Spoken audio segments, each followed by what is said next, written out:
നമസ്കാരം.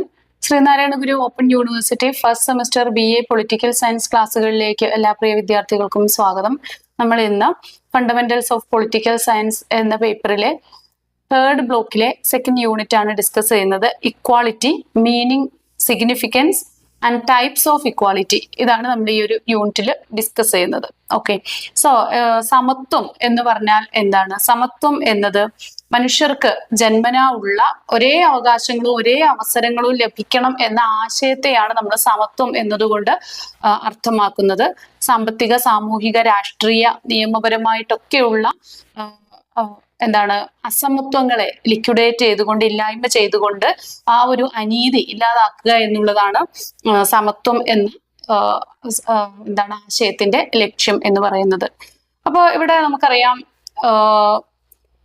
സാർവദേശീയ മനുഷ്യാവകാശ പ്രഖ്യാപനം നമ്മൾക്ക് എല്ലാവർക്കും അറിയാവുന്നതാണ്. ഡിസംബർ 10 നമ്മൾ മനുഷ്യാവകാശ ദിനമായിട്ട് ആചരിക്കുന്നുണ്ട്. All human beings are equal in dignity and rights എന്നാണ് ഈ മനുഷ്യാവകാശ പ്രഖ്യാപനത്തിൽ പറയുന്നത്. നമുക്ക് ഇക്വാലിറ്റിയുടെ സിഗ്നിഫിക്കൻസ്, പ്രാധാന്യം എന്താണെന്ന് നോക്കാം. ഒന്നാമത്തേത്, ഒരു ജനാധിപത്യത്തിന്റെ അടിസ്ഥാനമാണ് ഇക്വാലിറ്റി എന്ന ആശയം, സമത്വം എന്ന ആശയം.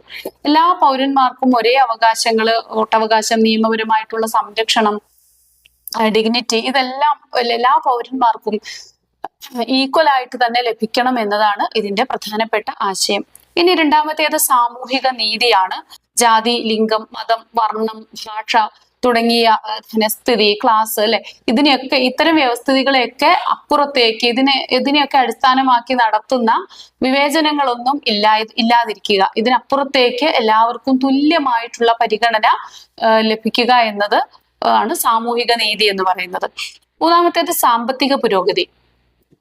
അതായത് സമാനമായ തൊഴിലവസരങ്ങൾ ലഭിക്കുക, എല്ലാവർക്കും ഒരുപോലെ തൊഴിലവസരങ്ങൾ ലഭിക്കുക, തൊഴിലവസരം അത് കൃത്യമായിട്ട് അത് മുതലാക്കി അതിൽ നിന്ന് ജോലി ലഭിക്കാനുള്ള അവസരങ്ങൾ ഉണ്ടാവുക, അത് ഇഷ്ടപ്പെട്ട തൊഴിൽ ചെയ്യാനും സമ്പത്ത് ആർജിക്കാനും ആ സമ്പത്ത് ചെലവഴിക്കാനും ഒക്കെയുള്ള സ്വാതന്ത്ര്യത്തെയാണ് നമ്മൾ സാമ്പത്തിക പുരോഗതി അല്ലെങ്കിൽ സാമ്പത്തിക സമത്വം എന്ന് പറയുന്നത്.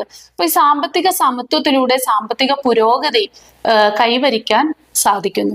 അപ്പോൾ മുൻപൊക്കെ ആണെങ്കിൽ ജാതി, മത, വർഗ വ്യത്യാസങ്ങളൊക്കെ അടിസ്ഥാനപ്പെടുത്തിയിട്ടാണ് വിവിധ ജോലികൾ ചെയ്യാനുള്ള അവകാശങ്ങൾ ലഭിച്ചിരുന്നത്. ഒരു തുല്യത അതിൽ ലഭിച്ചിരുന്നില്ല. ഇന്ന് ഏത് തൊഴിലും ഏത് ആളുകൾക്കും നിയമാനുസൃതമായിട്ടുള്ള ഏത് തൊഴിലും ചെയ്യാനുള്ള അവസരങ്ങൾ ലഭിക്കുന്നുണ്ട്. അപ്പൊ ഇത് സാമ്പത്തിക പുരോഗതിയിലേക്ക് നയിക്കുന്നു എന്നർത്ഥം. ഇനി മൗലിക അവകാശങ്ങളുടെ സംരക്ഷണമാണ് മറ്റൊന്ന്. ഭരണഘടനാപരമായിട്ടുള്ള അവകാശങ്ങൾ എല്ലാ പൗരന്മാർക്കും ഒരുപോലെ ലഭിക്കണം എന്നതാണ് ഈ ഒരു സങ്കല്പം. ഇനി നമുക്ക് ഇക്വാലിറ്റിയുടെ ടൈപ്സ് ഓഫ് ഇക്വാലിറ്റി നോക്കാം. ഒന്നാമത്തേത് ലീഗൽ ഇക്വാലിറ്റി ആണ്, അല്ലെങ്കിൽ നിയമപരമായിട്ടുള്ള സമത്വമാണ്. നിയമത്തിന്റെ മുൻപിൽ എല്ലാവർക്കും തുല്യ അവകാശം അല്ലെങ്കിൽ തുല്യമായിട്ടുള്ള അവസരം നിയമത്തിന് മുൻപിൽ ലഭിക്കുക എന്നുള്ളത്.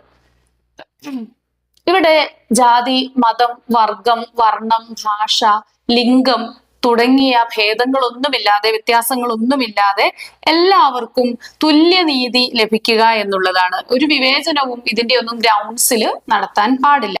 ഇന്ത്യയുടെ ഭരണഘടനയുടെ 14ാമത്തെ ആർട്ടിക്കിൾ നിയമത്തിന് മുൻപിൽ ഇക്വാലിറ്റി ബിഫോർ ലോ എന്ന ഒരു പ്രൊവിഷൻ, എല്ലാവർക്കും നിയമത്തിന് മുൻപിൽ തുല്യ സമത്വം നൽകുന്നുണ്ട്.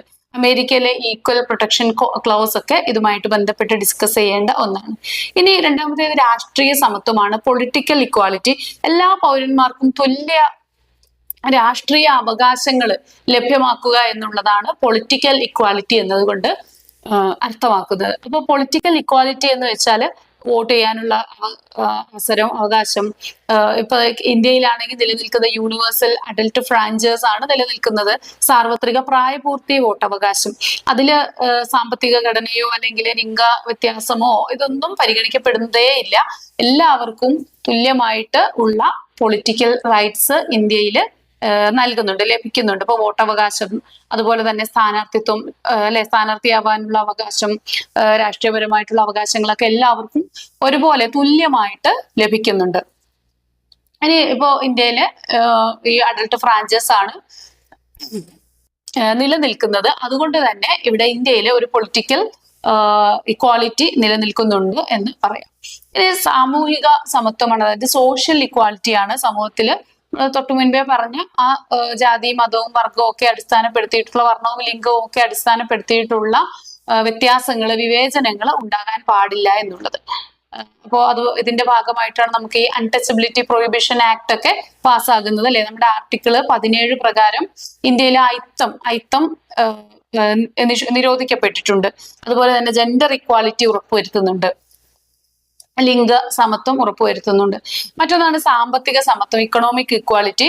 അതായത് നമ്മുടെ സാമ്പത്തികം പരമായിട്ടുള്ള ഒരു വ്യത്യാസങ്ങൾ അല്ലെങ്കിൽ വിവേചനം ഇല്ലാതാക്കുക, സമ്പത്ത് ആർജിക്കാനുള്ള അവകാശം, ഒരേപോലെയുള്ള ഒരേ ഉപാധി വെച്ചിട്ട് തന്നെ എല്ലാവർക്കും ജോലി നേടാനുള്ള അവകാശം. നമ്മുടെ പബ്ലിക് സർവീസ് കമ്മീഷൻ ഒക്കെ ഈ രീതിയിൽ പ്രവർത്തിക്കുന്നു.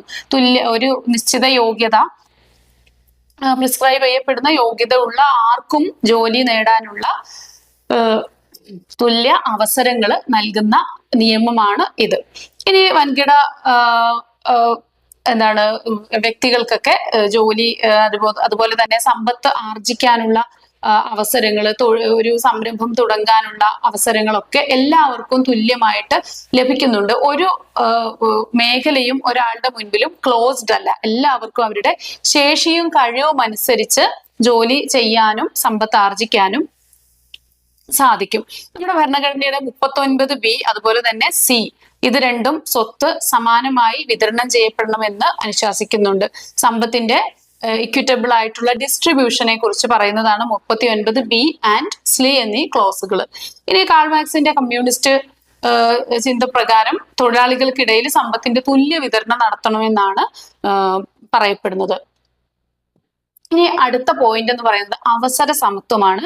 ഇക്വാലിറ്റി ഓഫ് ഓപ്പർച്യൂണിറ്റി അല്ലെങ്കിൽ ഇക്വാലിറ്റി ഇൻ ഓപ്പർച്യൂണിറ്റി, അവസരങ്ങളിലുള്ള സമത്വം.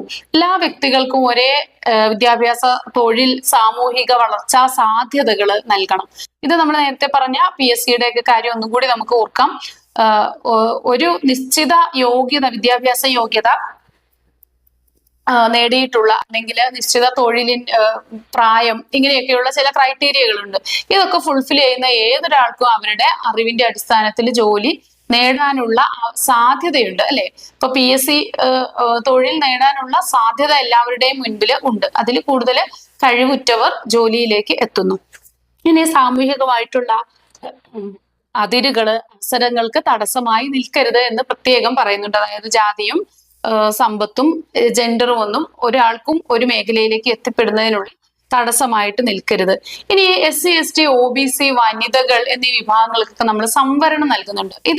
ഈ സംവരണത്തെ ഇത് റിസർവേഷൻ സിസ്റ്റം ഇന്ത്യയിൽ നിലനിൽക്കുന്നതാണ്. ഇത് പ്രൊട്ടക്റ്റീവ് ഡിസ്ക്രിമിനേഷൻ എന്നാണ് അറിയപ്പെടുന്നത്. അതായത് ഇതൊരു വിവേചനമാണ് അല്ലെ. എല്ലാവർക്കും തുല്യമായി ലഭിക്കേണ്ടതിൽ നിന്ന് ഒരു ഭാഗം, ഒരു പ്രത്യേക വിഭാഗത്തിന് വേണ്ടി മാറ്റിവെക്കുക എന്നുള്ളതാണ് സംവരണം എന്ന് പറയുന്നത്. അതൊരു തരത്തിലൊരു വിവേചനമാണ്, ഒരു വിവേചനം തന്നെയാണ്. അപ്പൊ ഈ വിവേചനം എന്തിനു വേണ്ടിയിട്ടുള്ള, ആ വിഭാഗത്തെ പ്രൊട്ടക്ട് ചെയ്യുന്നതിന് വേണ്ടിയിട്ടുള്ളതാണ്. അതായത് ഈ മുന്നോക്ക വിഭാഗങ്ങളെല്ലാം കൈയാളുന്നത് മൂലം പിന്തള്ളപ്പെട്ടു പോയവരെ മുന്നിലേക്ക് കൊണ്ടുവരാനുള്ള പിന്നോക്ക വിഭാഗത്തിന്റെ മേൽ ഏർപ്പെടുത്തിയിരിക്കുന്ന ഒരു വിവേചനം അല്ലെങ്കിൽ അവരുടെ ഒരു സാക്രിഫൈസ്, അതാണ് ഈ പറയുന്ന പ്രൊട്ടക്റ്റീവ് ഡിസ്ക്രിമിനേഷൻ. അപ്പൊ ആദ്യകാലത്ത് ഇന്ത്യയിലെ വിദ്യാഭ്യാസം നൽകിയിരുന്നത് എല്ലാവർക്കും ഒന്നും ഒരുപോലെ വിദ്യാഭ്യാസം ലഭിച്ചിരുന്നില്ല. പിന്നോക്ക വിഭാഗങ്ങൾക്കൊന്നും വിദ്യാഭ്യാസവും തൊഴില് നേടാനുള്ള അവസരങ്ങളൊന്നും ലഭിക്കാതിരുന്നത് മൂലം തന്നെ അവര് ഒരു കമ്മ്യൂണിറ്റി ഒന്നാകെ പിന്തള്ളപ്പെട്ടു പോയി. അപ്പൊ അതിനൊരു പരിഹാരം എന്ന നിലയിലാണ് ചില കമ്മ്യൂണിറ്റികൾക്കൊക്കെ പ്രത്യേകമായിട്ടുള്ള റിസർവേഷൻസ് ഏർപ്പെടുത്തുന്നത്. ഇനി നമുക്ക് നോക്കാനുള്ളത് ഇക്വാളിറ്റിക്കുള്ള ചില ത്രെട്ടുകൾ ഇന്ന് നിലനിൽക്കുന്നുണ്ട്. ത്രെഡ്സ് ടു ഇക്വാലിറ്റി അതെന്താണെന്ന് നോക്കാം. ഒന്നാമത്തേത് റേസിസം ആണ്, വംശീയതയാണ്. വ്യക്തികളെ വർണ്ണം പ്രകാരം ചൂഷണം ചെയ്യുന്ന അവസ്ഥയാണ് റേസിസം എന്ന് പറയുന്നത്. ജാതി വ്യവസ്ഥ, കാസ്റ്റ് സിസ്റ്റം ഒക്കെ ഈ രീതിയിൽ പ്രവർത്തിക്കുന്നുണ്ട്. അതുപോലെ തന്നെ സാമ്പത്തിക വ്യത്യാസങ്ങൾ, സാമ്പത്തികമായിട്ട് ഉയർന്ന ക്ലാസ്, ലോ ക്ലാസ്, ഈ ഒരു വിവേചനം ഇത് പ്രകാരം സമൂഹത്തിൽ നിന്ന് ചില മെയിൻ സ്ട്രീമിൽ നിന്ന് മാറ്റി നിർത്തപ്പെടുന്ന സാഹചര്യങ്ങൾ പലപ്പോഴും ഉണ്ടാവാറുണ്ട്. അപ്പൊ ഇത്രയാണ് നമുക്ക് ഈ ഒരു യൂണിറ്റിൽ ഡിസ്കസ് ചെയ്യാനുള്ളത്.